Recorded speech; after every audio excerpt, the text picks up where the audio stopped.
It's another episode of the Next Fix podcast, and we've got my new friend Andrew coming to us as the founder of the CCRI Project. And so he's been hard at work just getting his message and his cause, his mission out there. And there's nothing I can appreciate more than that. But Andrew, before we dig in and really figure out your recovery journey and what that has looked like, I want you to introduce yourself, man. Let everybody know who you are and kind of what you're about. First of all, just tell us about the CCRI project, but just high level. High level. All right.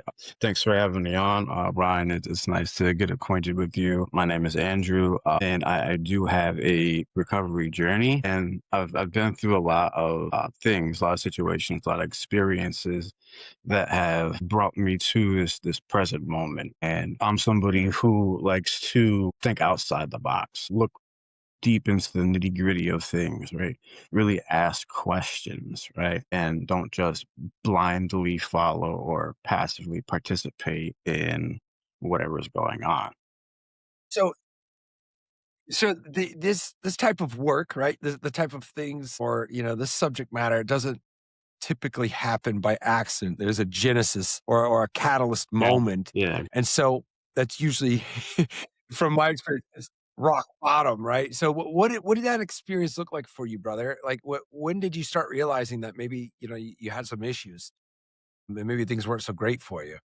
Yeah, well, I'll start off by saying throughout my experiences using substances and the lifestyle, street etiquette, it was a way for me to find meaning and purpose and some sort of direction in my life where that was absent or ambivalent, right? I wasn't really sure of how my life was going to go.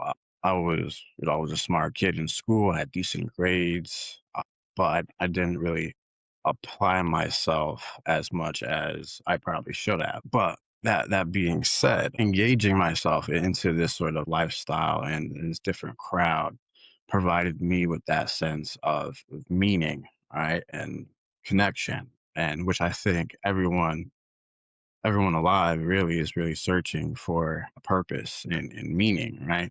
In some shape, way, or form. And based on the available So, information and well, resources. hey, Andrew, let me and forgive me, brother, and I hop in when I have a thought, and I'm like a small child in the middle of a movie, right? So, y- you you were doing, you began kind of using and partying or whatever it was that involved substances. You started because you felt closer with people like others. That was like kind of the initial high, or that was like the good part of it. You felt closer to others, and that was kind of where it all started. Yeah, well, there's other aspects too. There was the family dynamics, the household, right? So there was a lot of tension, a lot of angst, a lot of short tempered, a lot of anger that I observed growing up. And so part of that also was to is escape that environment and try to get away from everything to kind of protect my own peace to the best way that I knew how. Okay. Yeah, that's see, like, I find or I've noticed that there's like an element of escape too. It's usually like a two-pronged kind of an appeal, right? It's appealing because there is like the fun side of using drugs and party, but then there's like typically some other type, and that's where I think everybody's always trauma is such a hot topic word. But so you did have an element of escape from the home life, is what you're saying. Yeah, correct. And it wasn't my the family, it wasn't my parents' fault, right? They're just going about how they feel they should go because there's no manual to life. There's no, you know, instructions how to raise a child or any of that. And based on their previous experience, their how they were brought up, right? That kind of transfers over to the child, to me. And I myself, not knowing Yeah. anything about anything, just went along with the circus. Right. Now, so are you saying that they used, or you're saying Well, that no, they also like They didn't use to the extent that I did, right? They weren't Okay. really in that lifestyle. I mean, my father drank, right, a couple beers here and there, but he wasn't. I wouldn't consider him an alcoholic, right? My mother had her time. Like she Right. partied as a teenager. She was a bar hopper, but that never turned into anything drastic or detrimental. Sure. Sure. Right on. And so yeah, and so but that was a part of it was escaping that element and man, God bless you for having so much grace towards them. It seems like you've done a lot of work to be, at a place where you're kind about and forgiving because you're right. And we don't nobody really knows how to do any of this. So Yeah, yeah. it's I it's didn't come to important, right? realization when I was younger. I developed sort of like emotional divestments, resentments, some anger, some pent up hatred. And I expressed that as an act of rebellion, right? My father was very, this is my house, live by my rules. In here is my house, outside is America. It was that kind of upbringing. Wow. When you say outside of America, like how do you mean? Like like the outside is like the United States, but within the household, he's king. Yeah, Right. yeah, Okay. And that kinda made you wanted to rebel against that yeah, kinda authority? yeah. And I was beginning to develop Sure. my own sense of autonomy, right, which is something I value still today, and encourage everyone to cultivate that own sense within themselves. Yeah. Well, that's awesome for sure. And so how did it start to develop as you were like, finding this connection outside of the home and then also kind of, wanting to be outside of the home? You're like, I kind of like it outside of your kingdom, right? So how did that all start coming about? Well, of course, it's not necessarily what you know, but it's who you know too, right? So you meet one person and then they know somebody, and then you get introduced, and then there's this whole network of activity, right? And I lived for that activity, right? I became infatuated with it. I fell in love with drug culture, the underbelly of society. That was appealing to me. That was meaningful to me, and it was a way to establish myself in the world. That's yeah, I say I call it alleyway commerce. Mm, I get high off of being in those circumstances, like, I love it, like, it's shady, and I kinda feel like I get, like, a rush, I'm like, "Oh, man, yeah, I like."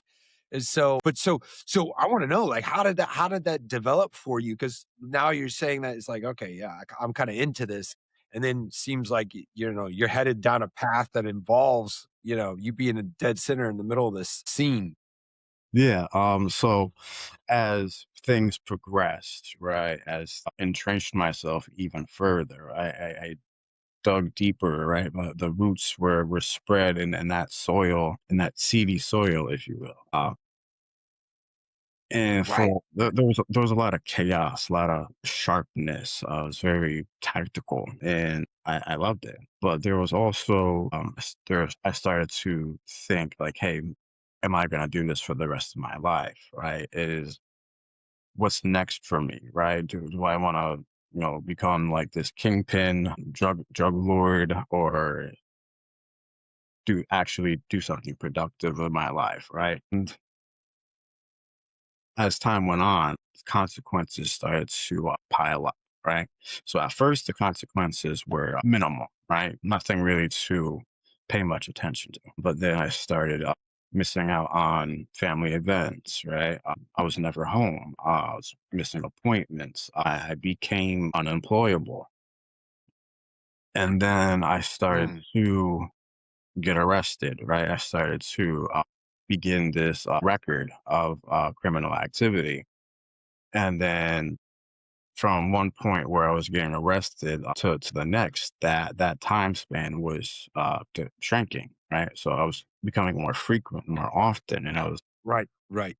getting more caught up with charges. And So you're getting arrested more frequently, and is that predominantly what you're doing? You're selling drugs? If so, like, what were the drugs? Like, what were you was it just weed? What were you getting into? What did that Well, at first, What was that specifically for you? Like, right, it started off with marijuana, right? Or and like after high school, right? I had this little crew of friends. We all sold bud. Everyone, bud was okay. It was still illegal at that time, but it wasn't like the cops didn't care about weed so much, right? They would ask us like, "Do you know anything about anything else?" Right? And at that time, right, we weren't really acquainted with that kind of deeper level, higher level of that environment. And then there was this split between my friends who just kind of stuck with like weed and like acid and drinking and all that stuff, right? And I kind of diverged into a more seedier level, right? More kind of like higher up, yeah, okay. graduating, from one substance to another. And then there was, it came with the cocaine, right? And then the heroin. And then the cocaine turned to crack. And then the heroin turned to fentanyl. And then just a whole lot of consequences that came with that.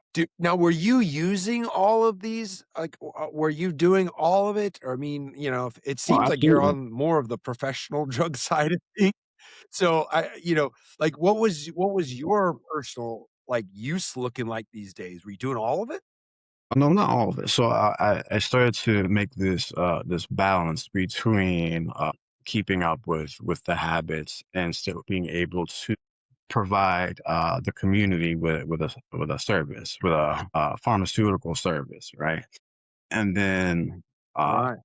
yeah, it came to the point where I would just only break even, right? And then where it became where I'm like out, and I started owing people money, and then I had to do other things to make that up. And then that entailed further criminal behavior, like boosting, robbing people, ripping them off, and it's and deep down, I knew like I didn't want to do this. Like I know like this is not me, but the circumstances Can propelled can me in. you can you share what is boosting? Was when I you actually don't know. well, I'm glad I could inform you. Boosting is when you go into a supermarket intending to fill an entire shopping cart full of whatever may be needed or requested, and then walk out. Oh, so it's like, wow, Shop. okay, so but it's not just stealing random things, like, like, somebody tells you, "I want all this stuff," and you're like, "Yeah, I'll go in there and I'll get all of it," like, almost like a one of those Right. shopping services, but you just Yeah. never paid? Yeah. Wow. That's crazy. Like, you got, like, the app, you're, like, going through, you're like, "Okay, toilet paper, okay," and Diapers. then you just hit the road. Some. Wow, wow. And so now like right, and so now, like, maybe on a scale of 1 to 10, and you being familiar with, like, addiction and everything, like, how bad was it when you started, like, having to, like, do these other types of activities, including theft, to, like, keep up with, like, your use? Like, were you maxed out, like, you're a straight stone cold addict and you were just strung out, or were you, like, kinda functional in a way? And I know that sounds like a crazy question because you're stealing stuff to get drugs, but, like, I know that, that maybe you were still kinda with it at this point.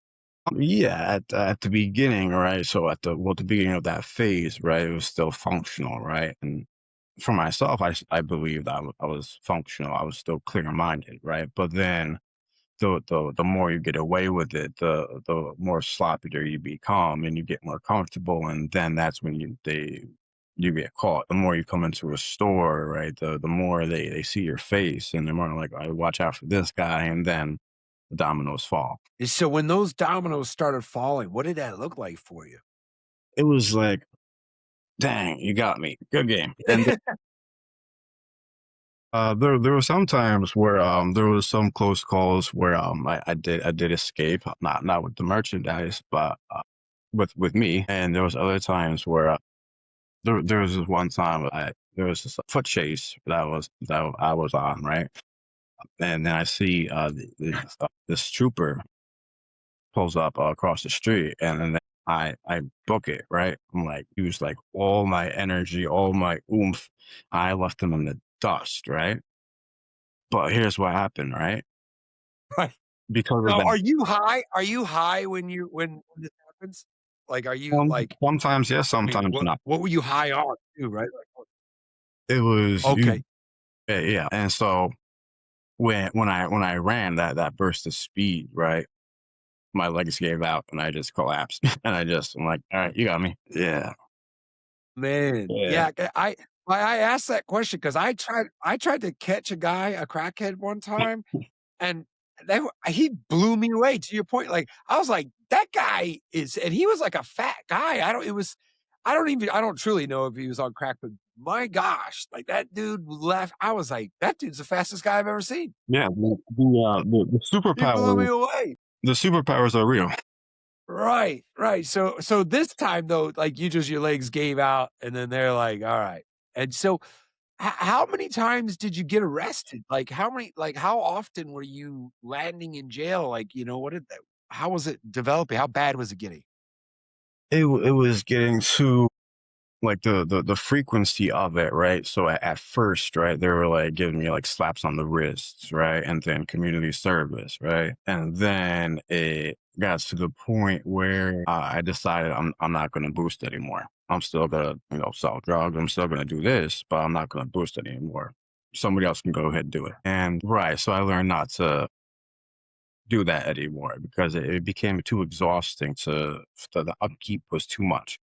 And Sure, yeah, sure. So now you mentioned earlier that you were like foregoing appointments and family events. I guess, like I'm imagining, and in my mind, I see this drug dealer, right? And so you know, like, it did how bad was it getting? Like, does your family know that you're a drug dealer and all that? yeah, they kind of figured out. They kind of put two and two together.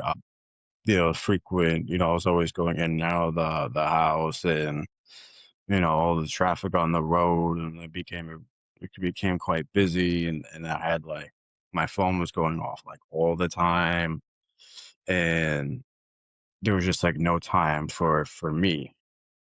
It became a full-time job Right. without any benefits. Yeah, yeah. And so, in your own opinion, like, how where was it that it fell apart completely on you, like, this lifestyle? It was the last time I got arrested, which was August 15th, 2023, and I had my pockets were loaded. They was loaded, right? Yeah. And something told me, like, I was on foot too, right? And I could have ran, I could have through the whatever, right? But then something inside me like told me to like don't run, right? And my feet were kind of like glued to like the sidewalk, like I couldn't move, right? And then as soon as I seen him pull off, right, I can recall it distinctly, right?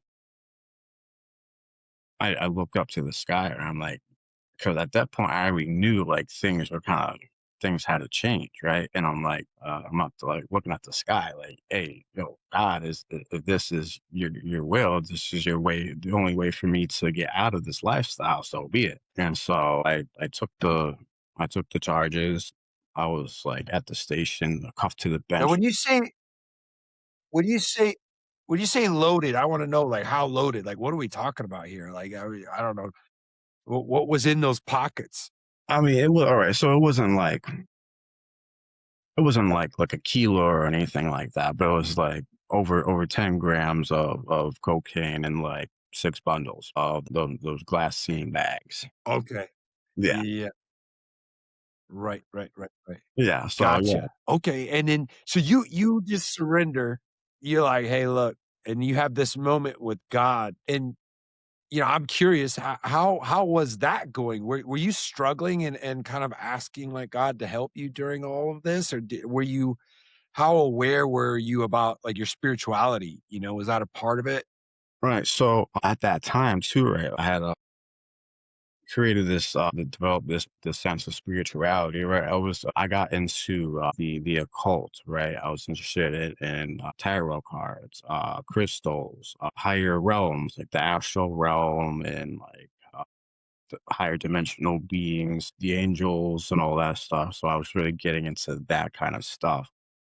And at that moment, I was prepared. Like there's this thing I say, right? I call it the biggest lie that I tell myself, and the biggest truth is that everything is going to be okay. Hmm, And it interesting. it usually turns out okay. So I wasn't necessarily like worried what was going to happen at that point. I didn't really like care what was going to happen. I just knew like I had to surrender to a process and just move on. I'm gonna stick it. I'm gonna stick it out. I'm gonna turn out all right in the end. Then I'm here Yeah. telling you about it. All So right. So they yeah. yeah, So they book you, right? And yeah.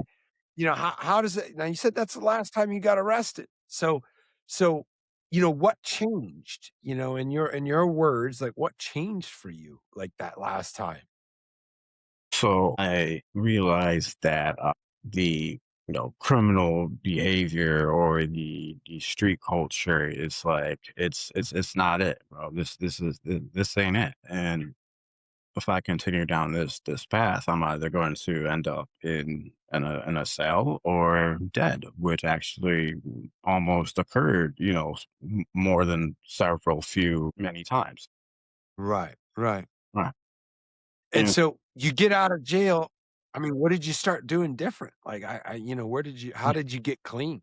so here's what went down, right? So I went a different route, right? So instead of jail or prison, right, they were gonna give me like 5.5 to 7 maximum, right, in prison, right? But yeah. So what they instead offered, they offered treatment court and go to a 30-day program, go to a rehab, be entered, become a participant of treatment court, and go to a halfway house. And help me because I didn't go down that path specifically. But so you do a 30-day rehab, and then basically they observe you, and then you get a job and stuff like that. But were you like at this point were you into it? Like you had mentioned while they were arresting you, or like if this is your way, God, Yeah. like I'm Mhm. in, I'm down. Right. Now, were you willing and able? Like when you hit that rehab, did you like work the steps? How did it like stick for you? So at that point, right? So at that time, so even though I surrendered to a process, right, I still had a resentment, right? There was this I'm still missing this last hurrah, this last because I was kind of forced into it, right? For better or worse, I'll use that terminology, and so I didn't want to get sober. Like I wanted things to get better, but I didn't want necessarily to stop using drugs. And so I had this resentment that was like burning within myself, right? And so the motivation to become willing and able was to kind of appease the powers that be and try to get them off my back, right? Get the eyes off of me. And so I did, jump feet first into the rooms. I got a sponsor. I did the steps. I did service. I was chairing like every week for like months for like different groups. I've had two home groups. I was taking people to the meetings. I was house president of my residential, and really put on this poster boy facade of recovery. And for a while, right? So that routine was good. That schedule, that structure was actually it was beneficial, right? But then I started to become Yeah. disillusioned with the process, right? Not so much the process of recovery, but this scripted path, right? This is the way you go. Like if you don't go to like 12-step meetings, if you don't have a sponsor, if you're not working the steps, you're gonna relapse, you're gonna do this, you're gonna do that, you're not really whatever. So I'm like, well, that doesn't sound right. That doesn't sound very spiritual. And so I Sure. started So you started questioning. Okay, go ahead. Yeah, you started to question all of this, and I feel like this is where we're headed about the development of the CCRI, right? Is because you had questions, and you mentioned that earlier in the conversation, is that you like to ask questions, and you're the type of person who does. So I'm anxious to see how that, what came as a result of you thinking like maybe it isn't for you. Cause I was the same way. I didn't think like, I was like, I don't think this is exactly what I need. And so I Mm, didn't go that route either. yeah, and so I will say like the value of my experience with my introductions to the rooms. I'm not going to deny that, right? It's part of the story. It's part of my history, right?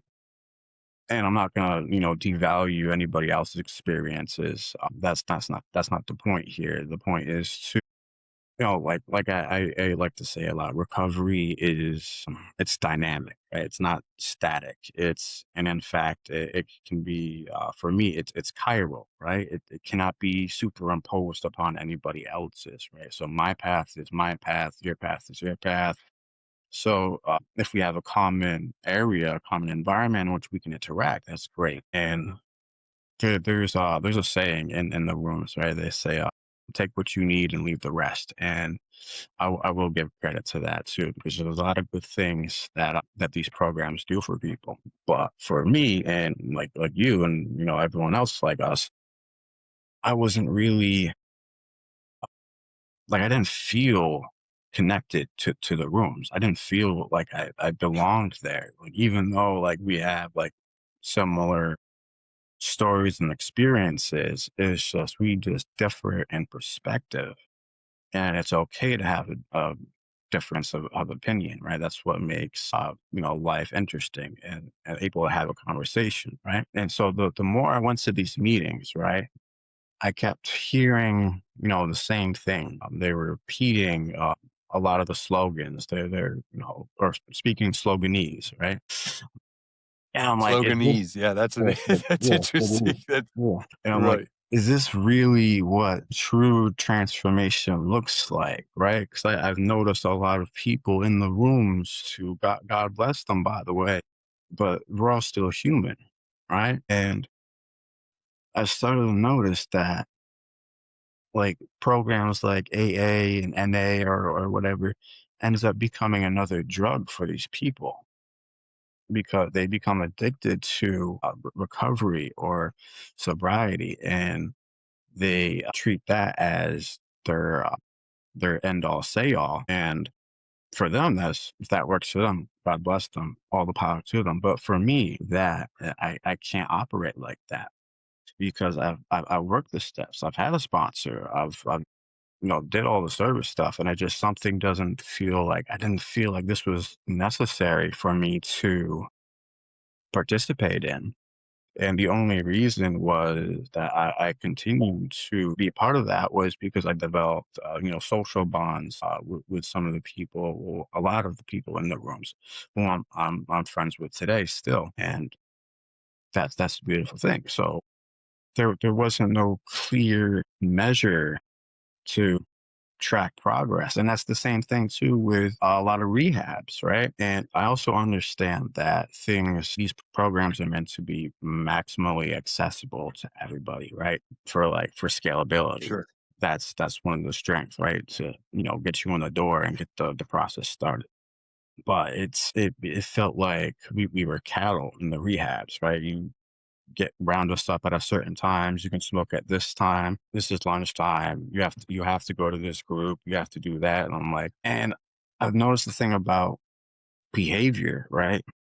The thing is anyone can follow rules, right? Anyone can comply these programs and behave in a way that's performative. And on the outside, it looks like things are great. You're doing great. You got a solid foundation of recovery, but deep down inside, you're actually I hate this place. You guys don't know what you're talking about. This isn't working. All that's kind of like inside, and I'm like, and I can say that because that's how I felt. And Right. right, yeah. Yeah. It's go ahead.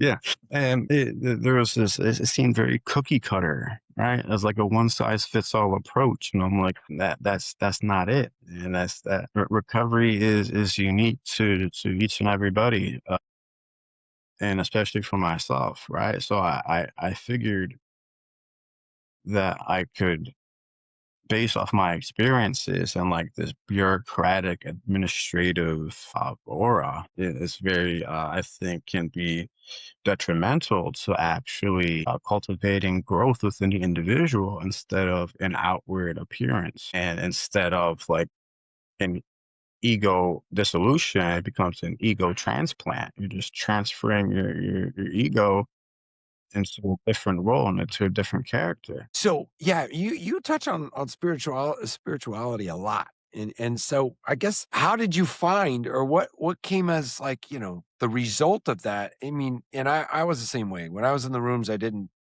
do it wasn't my solution. And again, to your point, I support everybody, whatever their solution is, do it, right? And if it is the rooms and it works for so many people. And so I'm curious as to, what did you develop, that really hit all of the marks for you? Like what was the answer?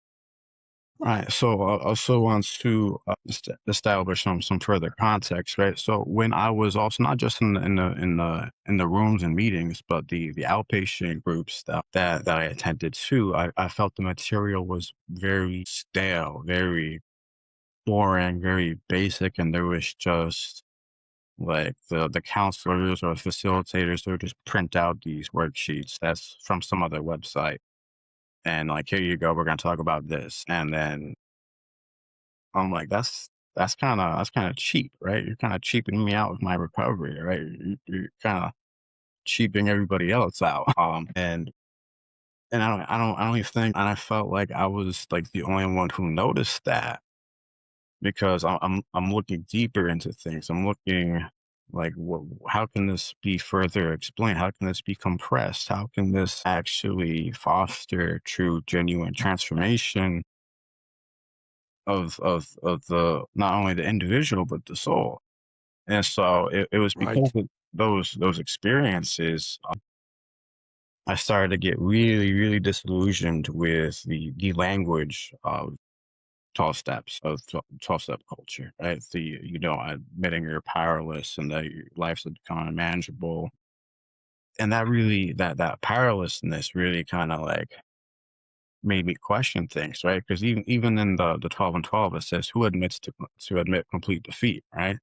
But at the same time, too, based on my research, my studying, my own reflections, and I bounced this off with a lot of other people too, and I found a lot of people felt the same way about this, even in the rooms too. It's just that nobody was having this conversation, and so I figured, why don't I start at least have the idea in my head of something that could be an answer, not the answer, but an answer, right? To the question Right. Yes. that people were having, that it wasn't just me. Another solution. Right. Yeah, and I think like with AA, people treat it like it's the way, right? But I say it's a way. It's not the way, but it's definitely a way. And for so long, like even, and I think it's not even AA's fault, right? Like the program wise, right? It's the culture that's been developed around it. Right. I would say that Bill W. and Dr. Bob, they would be turning in their graves right now if they found out, if they saw what was happening to their beloved creation. And I think it's this culture that's become calcified around it, that anything outside of it, anything that at least questions it is perceived, however overt or subtle, as a threat. And so you'll get a lot of side eyes, right? And I'll say something, and I won't even say it I'll say it in the most polite and respectful way, and I'll still get side eyes. I feel the tension in the room. Right. And I realized that like this is not the platform for it, right? And this is not a place where we can have conversations and exchange of ideas and go back and forth.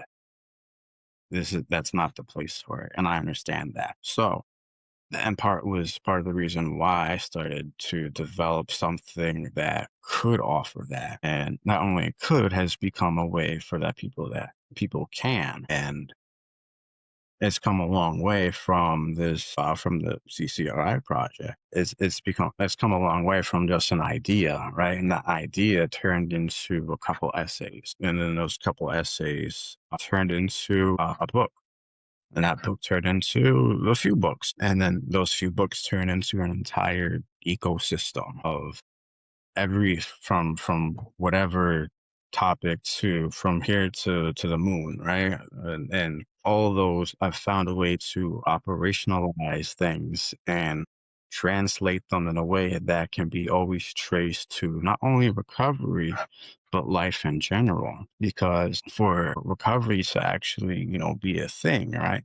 For is part of the life also, right? So for me, I don't call myself an alcoholic. I don't call myself an addict, right? I don't even say, I just say, "Hi, I'm Andrew," right? And then say my piece, right? And the whole identity thing, right? Like recovery cannot become an identity that's foundation is that's so rigid, right? So any idea that is not open to change will eventually, harden and eventually collapse, if not altogether, within, some of the people within it. And that's what happened with me. And I'm sure that happened with you as well. Right. Right. And so now you mentioned an ecosystem. I mean, what is the CCRI like project? Now you said it's developed into something even more than that. I mean, what exactly is it? And how have you been helping people, to get that missing piece of their recovery? All right. So the CCRI project stands for Consciousness Centered Recovery and Integration, right? And this was created to support individuals and communities in ways that support agency, that promote awareness, that are able to really find a way to actually make genuine changes in their lives other than just following, a checklist, checking off boxes, because that's anyone can check off a box. But when the box is yourself, you're gonna have to think twice before you check it off. Right. Right. And so there are three central pillars to the CCRI project, right? And the first pillar is consciousness, right? Which is awareness or presence, and is this sense of awareness. It is cultivating this awareness through reflection, through establishing perspective. And through that, we're able to improve our ability to notice patterns, notice our behaviors, and really get to know ourselves and really articulate a worldview that is able to interact with the world and how we interact with ourselves. And the second pillar is Yeah. recovery, right? So recovery is a process of wellness, right? It's an ongoing process and is through action, right? Measurable action. You don't have to do everything, all at once, like eat the elephant one bite at a time, right? And so through these practices and strategies, in order to kind of build that awareness further, it turns that awareness into action. It's a process of adjusting misalignment and correcting imbalance in our lives. It turns awareness into action. That's awesome. Right. That is killer, man. Yeah. And And so that's the second pillar is recovery. And yeah, okay, so go ahead. What's the third pillar? the third pillar is integration, right? So it comes from the name itself, right? CCRI, right? Consciousness and recovery and integration. Those three pillars are from the name because everything throughout the whole entire project rests upon these three pillars. And integration is a process of approaching wholeness, right? It's approaching a way to become complete, right? It is the embodiment, right, of sustaining alignment over time, right? So this is where we figure out how we can apply, not only apply, but be consistent in our application of the action that we did in recovery, right? Throughout recovery, it's building consistency and a sustainable life that does not require escape. That's when I think about integration, I think about the community and our family and even like our work life. D is like a person gets to the third, pillar, or they're now at that stage of their recovery. Do you help them to integrate back into their families and into their, the the workforce, and then also like into the community? Is that have you seen that people have like taken to that well? That all can be part of that right there. So anything that you may think of that in life can be applied to these three pillars, right? So awareness, right? Say for example, right? I have a family, right? So I'm becoming aware of my behaviors and actions that may cause imbalance within the household, right? And then the recovery process comes in. Whereas I start to make the changes, right? I'm patient. I give, space for, for the other family to heal too, right? Because when we're healing, everybody else is healing as well because actions have consequences. And through the integration part, right? It is the sustaining, it's a synthesis of everything coming together in order to sustain that balance or homeostasis, right. But it can also be applied to a far broader range of life aspects. So you could just regular normal behaviors, habits that we do every day, right? Like screen time, the food we eat, the music we listen to, right? What entertainment, what media are we consuming as well? And so all that really ties in together into this project, right? And when I say an That's ecosystem, awesome. right? There's also different branches of it too. Like I've crafted a workbook, right? It hasn't been published yet, but I've sent it to some few people to get some feedback, and so far I've gotten a lot of positive results. Right? And even just the That's ecosystem has awesome. expanded to a YouTube channel, an Instagram page, a Facebook page, and I've gotten comments from people saying like, "Hey, like when you wrote about this, this is what I struggle with. I could really relate to that. It's something I need to work on." And so, and somebody else says like, "Hey, this is I'm really impressed with the work that you're doing. You're onto something," and that really tells me that I'm going in the right direction because I know that I believe that, right? But to hear somebody else say it too Yeah. really affirms my purpose and direction in order to, not only, help myself in the process, but give people the opportunity to make changes with themselves as well. I love it, man. I think that it's so common.